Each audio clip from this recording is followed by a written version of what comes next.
From Amateur Radio Newsline Report number 2489, this is Ham Nation Headlines for Wednesday, July 16th, 2025.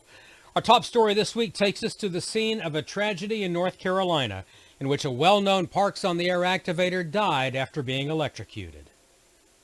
Trip Owens, N4NTO, a well-regarded POTA activator, died on Friday, July 4th, when, according to investigators, his antenna mast made contact with an overhead power line at the Chickasaw Civil War Cemetery near the Averisboro Battlefield Historic Site, US 11375. Emergency crews were called to the scene after Tripp was found unconscious in the parking lot. One news report said that the fire crews found him with his foot touching the mast beneath the power lines. Power company crews turned off the power to give the responders access. Tripp was pronounced dead at the scene. Within hours of the news, the ham radio community offered condolences to his family on social media and shared memories of a man who they praised for his spirit of mentorship and his general sense of humor. Mark Gibson, N4MQU, praised him for his achievements as a top CW operator and a devoted contester. He'd been a ham since 1985. Ambrose Trip Owens III was 57 years old.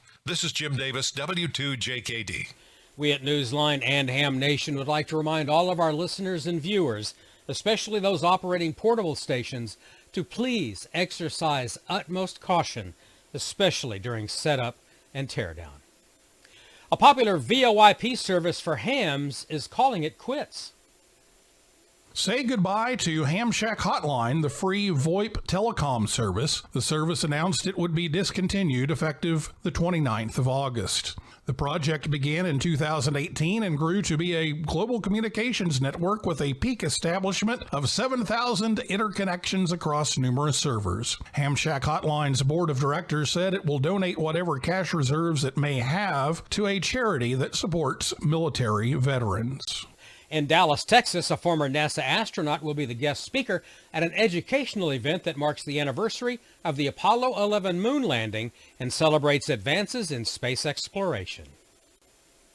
Retired Colonel Carl Walls, formerly KC-5TIE, will deliver the keynote address at the Dallas Frontiers of Flight Museum during Moon Day, which celebrates space exploration and encourages attendees to participate in activities involving science, technology, engineering, and mathematics.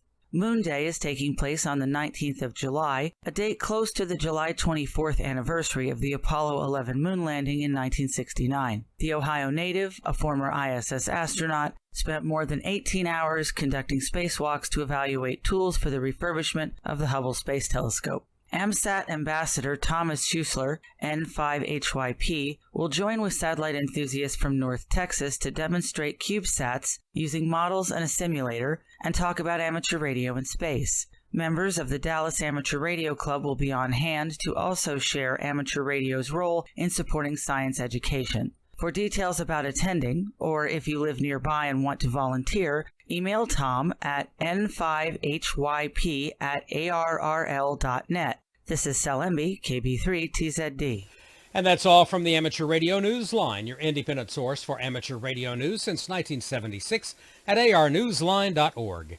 With Jim Davis, W2JKD, Neil Rapp, WB9VPG, Sel Emby, KB3TZD, Karen Eve Murray, KD2GUT at the news desk in New York, and our news team across the globe. I'm Don Wilbanks, AE5DW. 7-3, we'll see you next time here on Ham Nation.